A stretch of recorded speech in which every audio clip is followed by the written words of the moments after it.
we're spiritualists. How do we manage ourselves in all of this strife and carry on? I know how I manage. Every morning, before I actually get out of bed, I wake up, I say my prayers. There. I say a rote prayer, something that I repeat, because fortunately Moses gave us a prayer that we could say every day.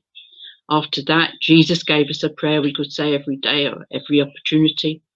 The prayer that Moses gave was the one that said that, you know, when you lay down to sleep and when you rise up in the morning. So I say that one, and then I ask for everybody else, and I ask for myself, of course, and then you know, we have the hound of the basketballs at the living room door there. That will be probably Daisy attempting to get in,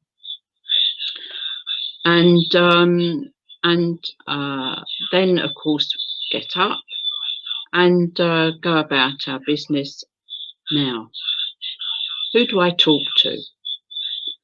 I talk to my partner, talk to the dogs. They don't answer back ever. And then I talk to those I love who are in the world of spirit. That's the trick.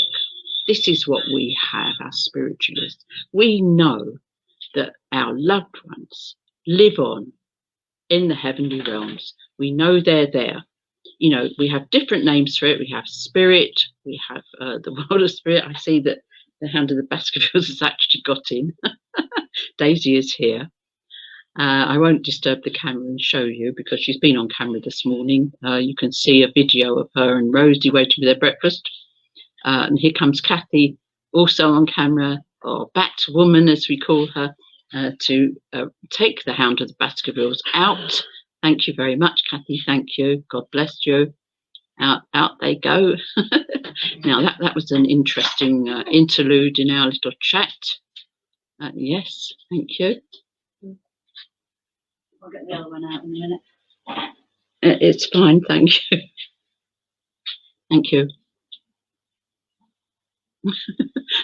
Rosie is now with me. It's better than the balagan of getting all the dogs out and everything. Although, of course, it might make an exciting interlude. And as I was saying, I talk to those who I love, who are now in the world of spirit, and they help me. I know that, you know, I've spoken with God. That's what we do when we pray. I've sent out my beseechings and my thanks to the Most High. And then we get on with the rest of our day. And that means keeping ourselves in a situation where we know that we are loved still by those we have loved and they're out of our sight at the moment. Shh, shh, shh, shh. Now, here's me trying to be nice to Rosie because she'll keep quiet. I'm afraid there's nothing we can do to Daisy that will make her keep quiet. So how do I do that? I just talk to them. I talk to anybody I like because, you know, they say you can't call up the dead, you mustn't disturb them. Rubbish. People want to be disturbed. They want to know that you love them. They want to know that you know that they're all right.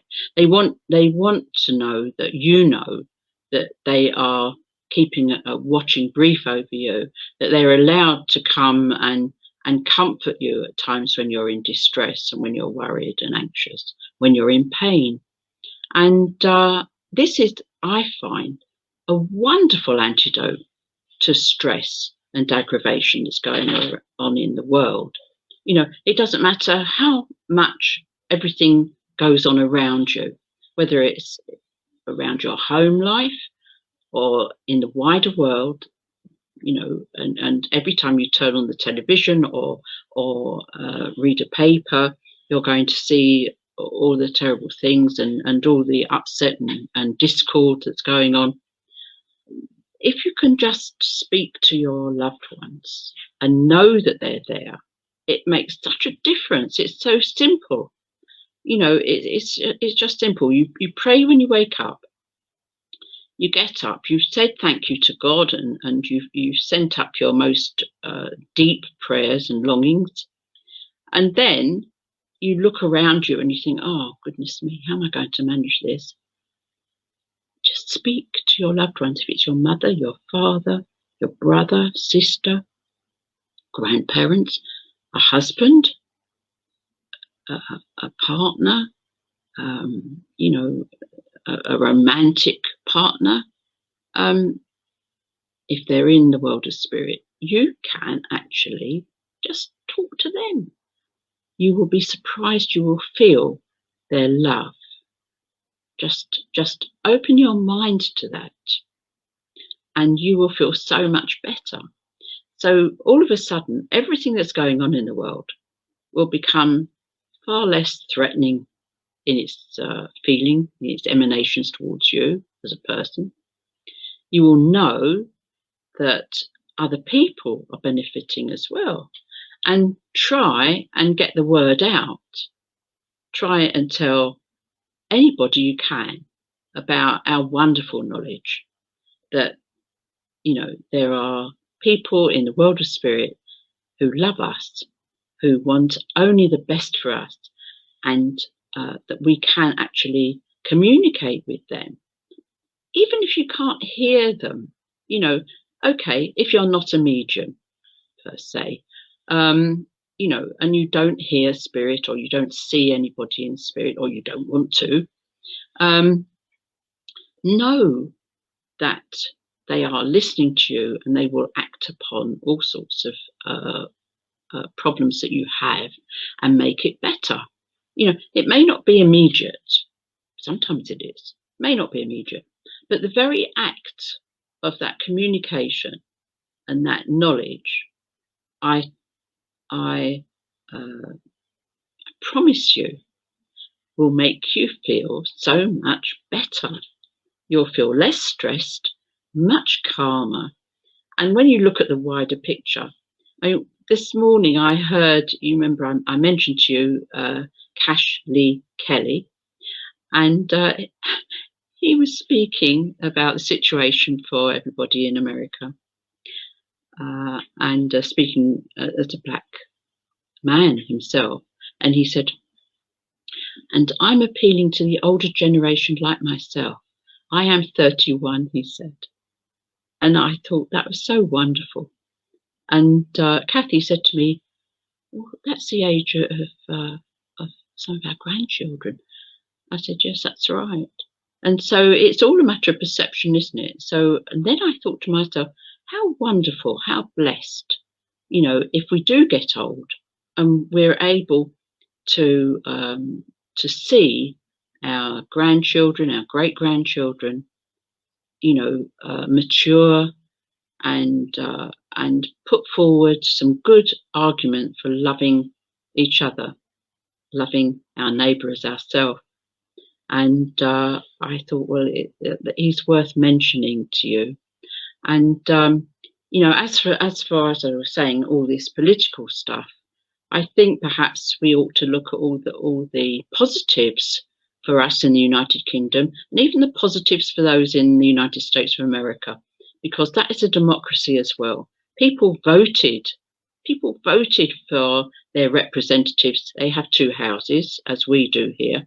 They have the Senate, don't they? And they have the House of Representatives, and they vote for people. And we have the House of Commons. We also have the House of Lords, for whom we do not vote. And the House of Lords contains the peers of the realm, both life peers and hereditary peers, and also, because the state religion of the United Kingdom is the Church of England or Church of Scotland, we have the bishops sitting as well. We have the top bishops, and this is something that has rankled with a lot of people in its time, as you can imagine. I mean, the history of the United Kingdom is quite checkered, and we had a civil war too, and that was won by the parliamentarians, led by Oliver Cromwell, and that has led to a situation which still prevails today. We have a divided Ireland. We have a Northern Ireland and we have a Southern Ireland. And we have Scotland that would like to devolve itself because that was part of the Union in the 18th century, a latecomer, if you like.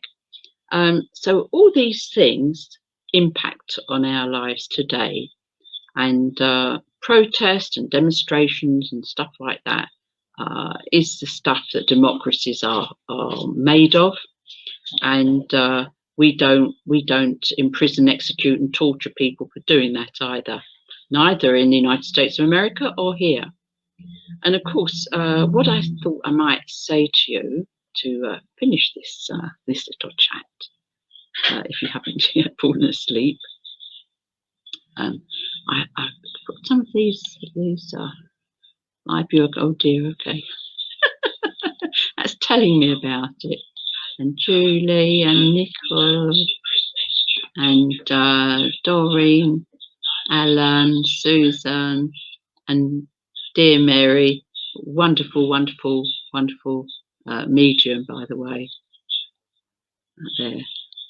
And I'm sure that you'll get your reward in heaven for having listened to me today. Now then, what I was going to do was tell you what we have the Little Port Christian Spiritualists broadcast that goes out on a Thursday evening. It's our usual service. And when we get back to using the village hall again, which we have done since 1998 for our service, our spiritualist service, we're still going to have this broadcast, which is going to be hosted by Right Reverend Nick Brown. And on Thursday night, I wasn't able to join as I usually do because I was doing something else. So I actually gave Reverend Nick an address that he might read out from me. And I thought I might read it to you now.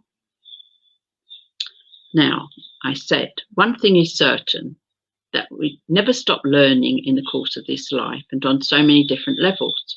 Tonight, this was Thursday night, while you enjoy some time with the heavenly realms and experience the joy of communication with loved ones in spirit, I'll be learning in a virtual online seminar given by a speaker at a university in Jerusalem about the kind of life my forebears on my mother's side had before they immigrated to Britain around the turn of the 20th century. This country has been a safe harbour for so many, and the freedoms entrenched within it are to be cherished. To think that the USA was founded by people escaping religious persecution back in the days when to deviate from the prescribed state religion here in Great Britain could mean torture, imprisonment and death. And now our state and government edicts and practices allow us to have the freedom to embrace any religion or spiritual pathway. But there still seems to be prejudices that are as old as those historic persecutions when it comes to certain people whose ethnicity and faith are often interwoven. I mean, of course, Jesus's own people, the Jews. As spiritualists, we should make it our business to look into all forms of bias and bigotries that afflict the human race. Determined to not take the unwarranted hatreds of particular religious spokespersons on board unquestioned. Learn all we can of facts and information relating to those feelings that a certain group of human beings are not worthy of our respect or consideration, whoever they may be. Take steps to increase our knowledge and be able to make honest appraisals of others' religious persuasions, tribal cultures and customs, and their choice of lifestyles too. I know that I'm thankfully preaching to the converted, but it doesn't hurt to repeat the concept that we need kindness and charity together with the need for education, and underpinning it all, the unconditional love we all need to progress our souls here on the earth plane, and with due affirmation, that there is spiritual progress for all human souls. And that is one of our spiritualist principles, that progress. So that's what I gave to Rev Nick to read out on my behalf on Thursday night.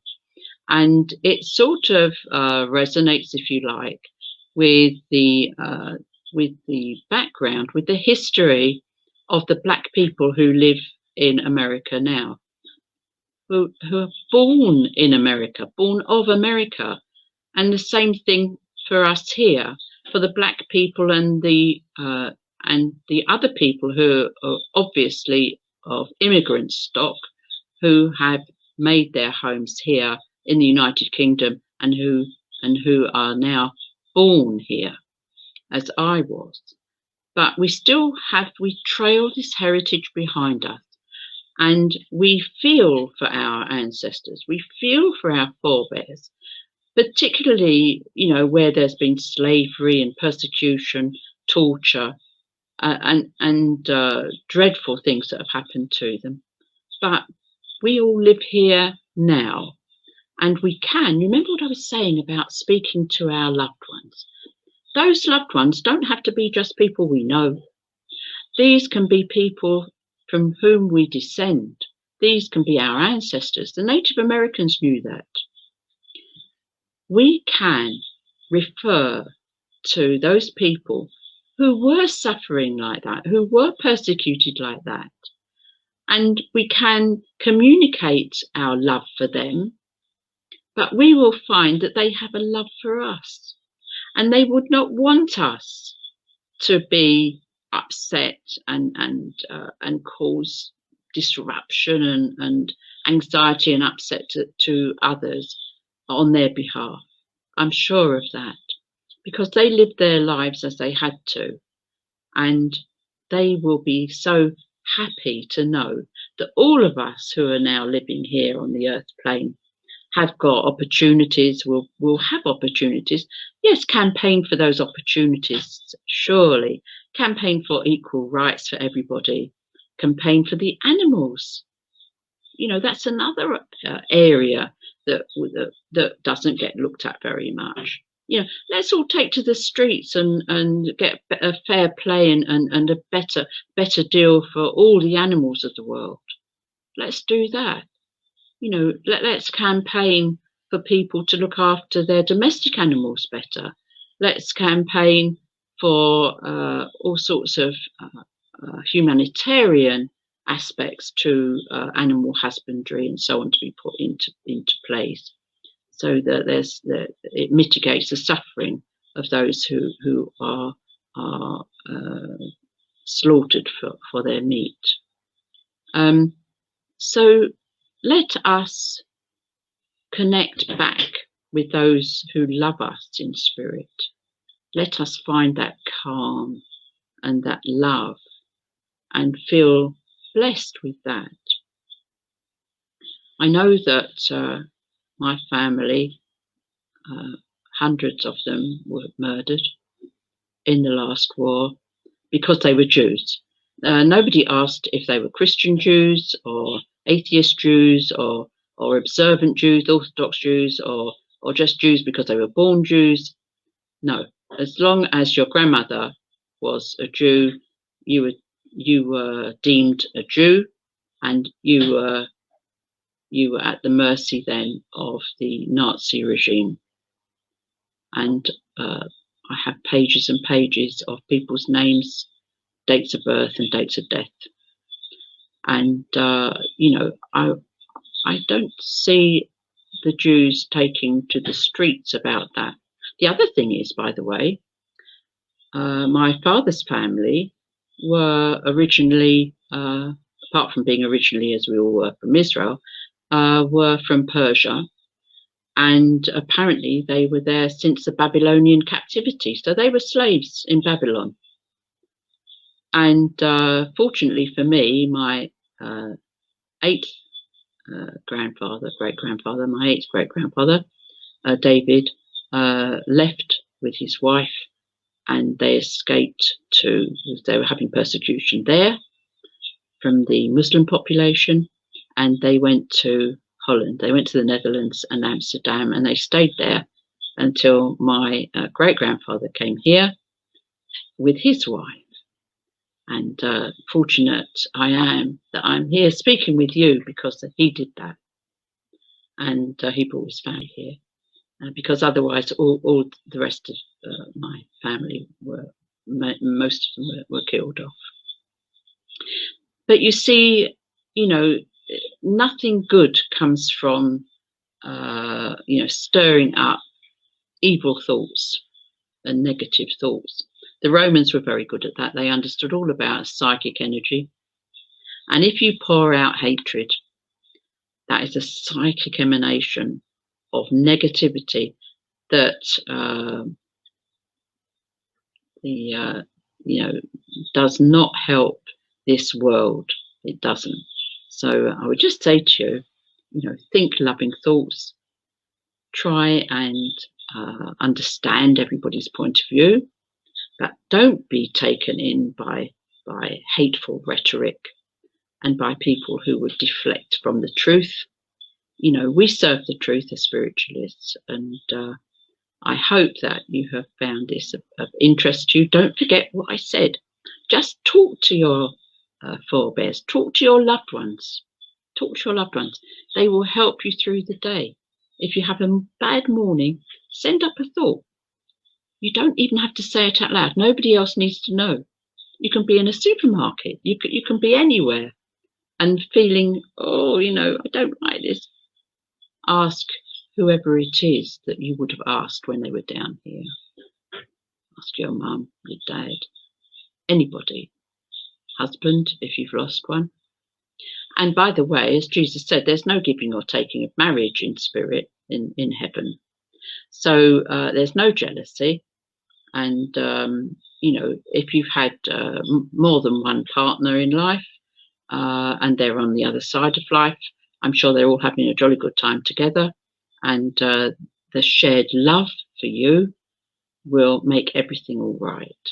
So you can speak to all of them. If you've got, 2 or 3 people over there that you were linked up with in such a way, you can speak to all of them there.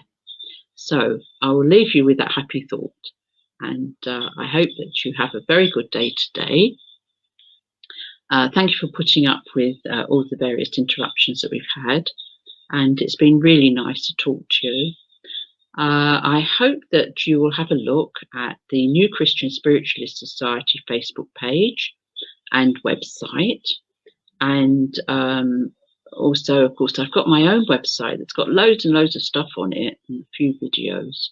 And that is actually called www.lynguestiswalk.com, because as you know, my name was Guest and now it's Gibb. And I did change it over, but I don't know how efficient that would be if you put that in. If you're stuck, you can always Google my name. And there is a YouTube channel, and that is Lyn Gibb-de. So, if you feel withdrawal symptoms and want to hear a bit more of what I might have to say, just have a look. And, Margaret, thank you. That's very kind. And I'll put it up there. Look, the wonderful Margaret Atherton. She looks lovely and happy. Look at that. Lovely. How lovely is that? There, what good friends we have. So there we are, you see, we're all together. Now, I was thinking about putting that screen up that we got specially so that you wouldn't have to look at all the stuff that's jumbled around here. And of course, with the Little Port Life magazine being collected, it all had to be delivered to us, and it's on our porch and it's scattered around in here in boxes because Branching Out, who usually take delivery, is obviously shut. So we've had to be the depot for that. So it's all a bit, higgledy-piggledy, or a bit more higgledy-piggledy than usual. But I thought, well, welcome. You are welcome. You'd be welcome if you walked in this front door. So you are welcome just to have a look around and see all the stuff that's poked around here. There. Thank you so much, Susan. I'll put Oh, that's really nice. Thank you. And of course, the thing is that people do can tune into this at any time of the day and night. And of course, our friends who are in America and Australia, saying hello to them as well. And of course, all over the place. And you know, we have lots and lots of friends and all around the world. For that, I'm really happy to know that we can spread that word of comfort, love, and the truth that you know, there is no death. You know, yes, there is physical death. Everything has to die off so that it can grow again. But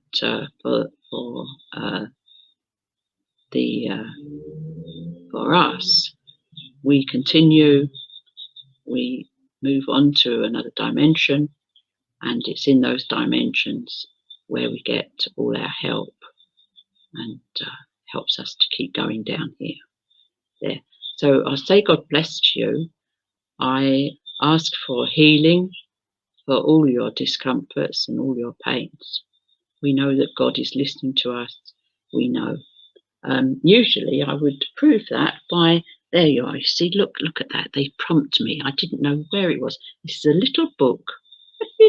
It's a little book. It's my little book. It's so, they say, go to a house where the Bible looks pristine, or the hymn books look pristine, and it's not a particularly holy house. If you go to one where everything's all battered and bashed and well worn, yes, trust that.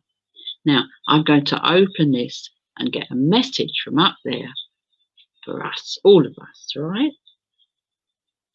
Wow. Had they not been listening? Yes, listen to this. Stand for the right, though falsehoods rail and proud lips coldly sneer. A poisoned arrow cannot wound a conscience pure and clear. Stand for the right, and with clean hands exalt the truth on high. Thou shalt find sympathizing hearts among the passers-by.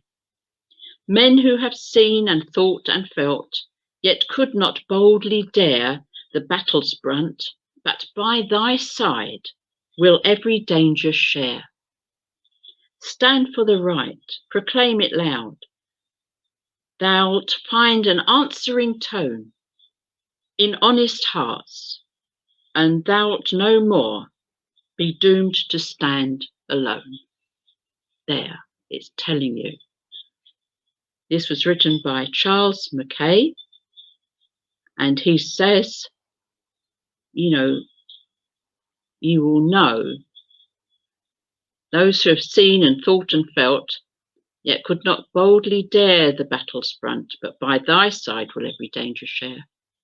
So those who have gone before, those who have fought before, and who didn't survive, they will be there and share your dangers. Yeah, isn't that wonderful? It's wonderful, wonderful. So that was a message for us. There, I'll say God bless you, and I'll speak with you again, and may you have a comfortable day. May your pains be lessened. May you know that you are loved by those that you have loved and think you've lost. They are only a whisper away, just a little short. Hello, are you there? And speak to them what you're worried about, and you will feel so much better. Bye for now. God bless you. Now I shall end the broadcast.